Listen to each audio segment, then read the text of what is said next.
they can't fund the proxies. Like, yeah, if that's not done, these guys won't be happy. And they're kind of like, you know, having a mask off moment right now because they're showing that, yo, yeah, they want us in perpetual war until they get what they want. And what they want is not at the benefit of the American people. I mean, look at the situation now. Pompeo, Lindsey Graham. It's almost as if, Pat, these demons are pissed off at peace, like tweeting and trying to undermine. You know, if they're demons, maybe that's just their values. Maybe, but like Ted Cruz doesn't, to me, is not a demon.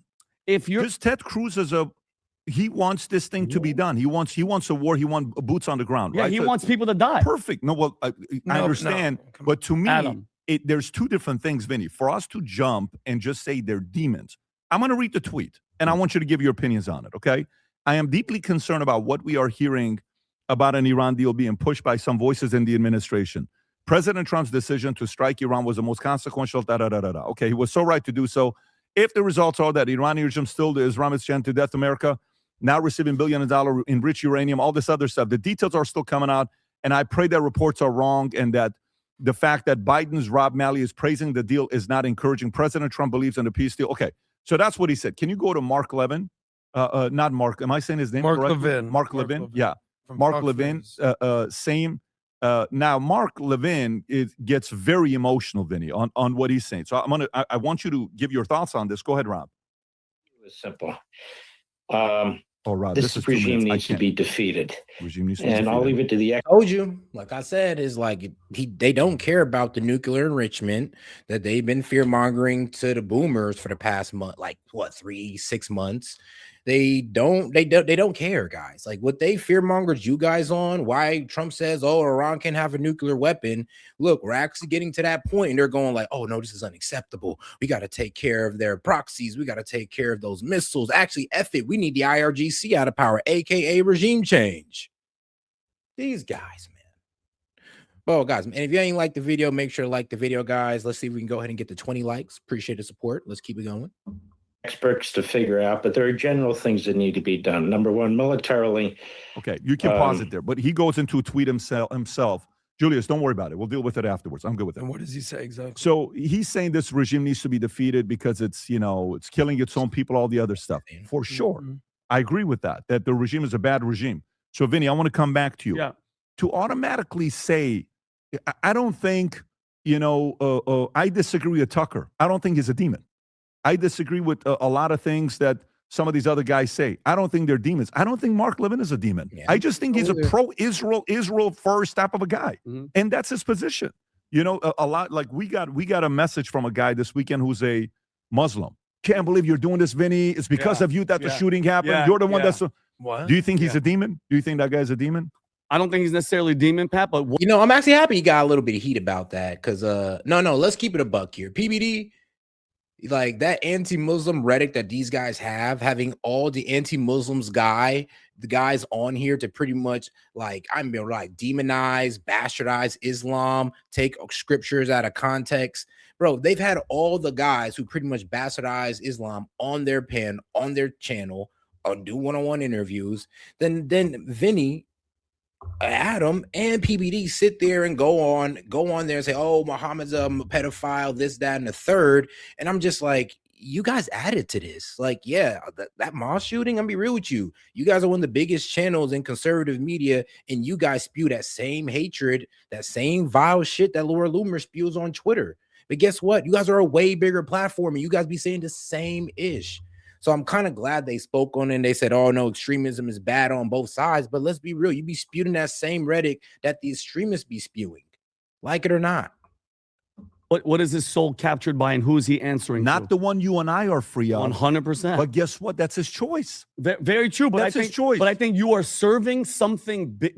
If I'm serving Jesus Christ and God, Pat, and you're serving something else, even if you're blindly and you don't know and your soul's captured, you're a soldier for the devil. That's, and I throw the word demon, but Pat, if your attitude, not you, if their attitude is boots on the ground, I don't care. They need to figure out regime change. I agree. Yeah. That I fully agree. But if they're pro, send people's kids to go die for something. And mind you, they have no game plan. His thing is let the experts figure it out. We just figured out Iran is not going to fold, and boots on the ground is going to mean an endless war, and everybody's going to die. Because those people, and you guys made great points, Adam, though the people that I was under the impression that we were there to help, they are beyond screwed. Because now the RGC is going to be like, yay, we're better. And then they're going to turn back at the people and go, you guys were against us. Now the torture, now the murder, and guess what? No cameras, no internet, no nothing. Well, so you agree with Mark Levin? No. I obviously agree with regime change. Show me how you're going to do it without killing everybody. Right. Yeah. No, but like you're going to have to kill boots on the ground. No, I don't want any of our boots on the ground because I was under. Yeah, like we can't get regime change just from bombing them. It's like maybe, I mean, I don't think we get regime change from nuking them, surprisingly. So if, like I said, the only way to get regime change, and I've been saying this for a while, is to put boots on the ground. And nobody wants to do that because it's, trust me, there's going to be too many lives lost. It's the American people won't be able to stomach it. And the only people that's going to be able to stomach it and tell you to toughen up is going to be the Lindsey Graham, Mark Levin, and those who want to be blind followers of Trump. The oppression. And I think Trump, with a little bit of people in his ear, like Lindsey Graham and everybody, this was going to be a Venezuela. We're riding high. By the way, it's an interesting point you're making. Did you know, have you seen Lindsey Graham lately? No. Do you remember for about 6 weeks, Lindsey was everywhere carrying flags? Yeah. And where's Lindsey been the last few weeks? Besides Disneyland? Well, besides Disneyland, but around the president. I haven't seen him. Why do you think? Maybe something for the image of him being in his ear and bothering him. They're like, yo, get the hell away from us. Maybe the president was willing to hear a lot of things out. And then he's like, it's just not the position I'm taking. Mm-hmm. And then they disagreed. And we're like, that's not good. You're not making a right move. So I don't care whether you think it's a right move or not. I'm not going here. You want to say something, Tom? No, I'm listening. Yeah. I don't want to go here, right? I don't want to go to this place to have an endless war. It's just not what I believe in. So maybe someone, what is the likelihood that a night he's by himself, quiet, somebody that he values, he just comes in and says, hey, just out of curiosity, Donald, person that could call him Donald, one of those people. Okay. Do you really want to extend this war? All right. Let's go ahead and get into the next video here. And let's see here. Let's go to Valhalla VFT. Let's see what he got to say. We just learned he sabotaged the peace deal. All right, let's see what he means by that. Right today, grill some burgers, have some beers, and honor their memories. Okay, now what's the story today? So we talked about that peace deal that we thought was pretty silly yesterday. Well, it turns out that was a real deal, and it looks like Donald Trump was really actually considering signing it until he got a phone call from Yep. Okay, so I was right then. Pretty much they were talking about, Iran's going to give up their enriched uranium, but you got to release sanctions. A whole lot of sanctions and give Iran a whole lot of money. Basically, the JCPOA part 2 or 2.0, however you want to phrase it. But to be honest with you, it'd basically be like a 2.0 because we're giving them twice as much money, maybe 4 times as much money as Obama did. Good friend and pal. Hey, but at least we got that enriched uranium or the nuclear dust, and that should be the end of our interest right there. Uncle BB literally screaming at him on the phone to cank the deal, in which then, of course, Donald Trump immediately canked the deal. Now, why do we think that this is probably true? Well, because when Lindsey Graham and Mark Levin come out screaming and complaining about the deal, well, it actually probably would have been pretty good. So that's what we're going to talk about in today's video. We're going to take a look at what happened with this. So it turns out Uncle BB sabotaged yet another peace deal. Shocking, I know. So that's what we're going to talk about in today's video. Don't forget to like, comment, subscribe. Also, guys, a lot of people saying that they're finding YouTube is unsubscribing them from the channel and not getting notifications. Make sure you sub, hit the notification bell, and then click the button all so you can actually see when I go live. Okay, let's jump into it. Let's talk about it. So it turns out reporting is saying... Oh, yeah. I mean, same here, guys. Make sure you guys click that button. Like, also, if you haven't already, subscribe to the channel and make sure to like the video if you haven't already. But like I said, when you subscribe, make sure you hit that bell as well to get notifications for when I go live or drop a clip. Everybody's favorite prime minister reportedly beside himself after a furious phone call with President Trump over Iran that left the Israeli leader with his hair on fire. And then, of course, he came out and issued his own statement letting everyone know that the war will not be ending, just publicly stating that, of course, he forced Trump to shut down the deal. And you might be asking, why is this happening? Well, we're going to look at the actual deal here in a second, and we can see exactly why They don't want this to happen. But let's take a look at what he had to say on his own Twitter. So he put this out after we found out that peace deal was canked, and he said, I spoke with President Trump last night about the memorandum of understanding to reopen the Strait of Hormuz and the upcoming negotiations toward a final agreement on Iran's nuclear. Yeah, and here's the thing, though. Iran was already showing good faith. They was like, bro, look, we'll reopen those straight. Just go ahead and release those sanctions, and then we can go ahead and get on to those nuclear talks later on down the line. Like, we got you. But of course, you know, BB's like, oh, heck no, bro. First off, we all know Bibi Netanyahu wants regime change, and he's going to try to steer Donald Trump off any off ramp that there is to end this war in a reasonable way. No, like I said, guys, they want regime change. They want boots on the ground. And look, President Trump and I agree that any final agreement with Iran must eliminate the nuclear danger. That means dismantling Iran's nuclear enrichment sites and removing the enriched nuclear material from its territory. And here's the thing, they're not going to tear down their nuclear enrichment sites. They're not going to give up nuclear enrichment, but they will agree to go back to the terms of the JCPOA for civilian use. So you kind of see where it's almost hard to get to a deal when we got BB and Trump over here drawing these lines here, literal red lines right here. Their program. I express my deep appreciation to Trump, yada, yada, yada. Here's where it gets interesting. President Trump and I agreed that any final agreement with Iran must eliminate the nuclear danger. That means dismantling Iran's nuclear enrichment sites and removing the enriched nuclear material from its territory. Okay. President Trump also reaffirmed our greatest ally's right to defend itself against threats on every front, including Lebanon. Wow. Well, that's going to be important because that's the obvious deal breaker. We already know that. And the very final one, my policy, like Trump's, remains unchanged. They will not their weapons. So yes, Bibi coming out and saying essentially there will never, ever be a deal as long as he's in charge. So that's great. But let's look at the actual deal that was being floated and why MAGA again started to crash out over the idea of this deal going through. So of course, President Trump, Taco Trump, chickened out and got bullied by Lindsey Graham, Ted Cruz, and Bibi into not signing or agreeing to this deal. Let's take a look at it. All right. So because dog, how crazy would it really be just to sit there as MAG and be like, oh yeah, we were cheerleading for this war, but the IRGC is still in power. They damn near control the strait. No, actually, no, wait. The deal says they won't control the strait, but we gave them more money than Obama did. Trump gave them more money than Obama did. Like, how is MAGA going to reconcile with that? Like, that is absolutely crazy. IRG still in power, billions of them given, like, you know, we gave over billions of dollars through sanction relief. And then we also made Israel hold back on their war against Hezbollah. I mean, how is MAGA going to reconcile? They're going to, and here's the thing. I mean, I'm gonna be real with you. MAGA's going to go wherever Trump goes. So I'm not really concerned about them. I'm concerned about the guys who played as MAGA, who are actually just pro-Israel or just neoconservatives. Those are the guys that's going to be tripping out. The U.S.-Iran Memorandum of Understanding included a 60-day ceasefire. Ships can go through Hormuz, no toll. U.S. lifts the blockade and into the conflict. Iran sells oil and gets some sanctions release, aka $25 billion, and potential negotiations on the nuclear program. Things that remained unclear, the Lebanon front, which we just saw what Bibi had to say about that. Who controls the strait? And will our greatest ally be bound by the ceasefire? Yeah. So honestly, now that we see it, pretty good deal to get us out of this catastrophe and unfuck the global economy, and that basically both sides agree to go their separate ways. And yes, Iran has the sanctions lifted on them. They're going to be reimbursed $25 billion of sanctioned money. It's essentially their own money. They get to freely trade gas. Everybody gets to use the strait again. Seems like a pretty good deal, right? Well, how come Bibi and Lindsey Graham and Mark Levine all crashed out over this deal then? Well, that's because the deal doesn't include any of these. No agreement they have to denuclearize, no regime change. They don't have to destroy.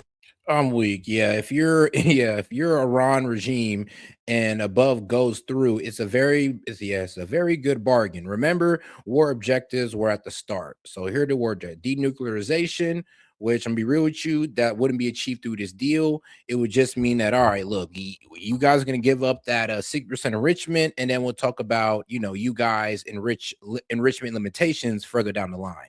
Not giving up of enrichment altogether, but enrichment limitations. And then, of course, regime change. Like, really, guys, really. regime change. Okay. Destroy ballistic missiles. Well, the CIA already blew our fantasy of that by saying that Iran maintains 70% of their pre-war missiles and drones. So we didn't really get anywhere with that. And then, of course, your enrichment. No, that's not going to happen because they're going to act for that 3.67%, like under the Obama deal, so they can use it for civilian use while only using it for 1% of their energy. And remove all highly enriched uranium. I mean, yeah, that's the one thing that we're getting. So out of these 5 things, we're only getting really one of them. If this deal was to go through, of course.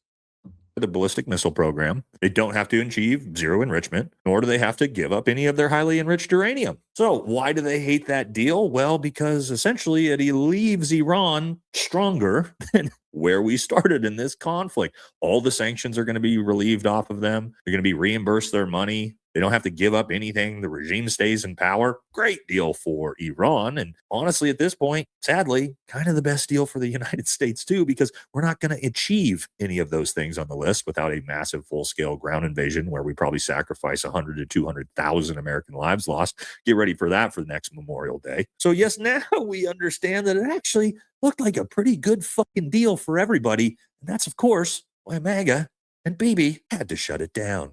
And Donald Trump, of course, can't make any of his own decisions. And so Trump immediately said this after that phone call. Yes, per our greatest ally, Trump told Bibi he won't sign a final deal without dismantling Iran's nuclear program and extracting all the enriched uranium. Which, again, we'll never be able to do without a full-scale ground invasion and a regime change. And that's why these conditions are being set, so that the conflict essentially never ends for the next 20-plus years. And this is exactly what they want. Another protracted 20-plus year conflict in the Middle East that completely destabilizes the region. So our greatest ally can become the hegemonic superpower. And told you guys, like I said, shout out to Valhalla. He gets it as well, bro. It's not about the nuclear enrichment that you guys have been crying about for the past 3 months. I'm talking about MAGA and the neocons. Like, bro, it's not about that. Obviously, now you're seeing that, this is about regime change. They want to push for regime change. You don't think we're going to get that as boots on the ground.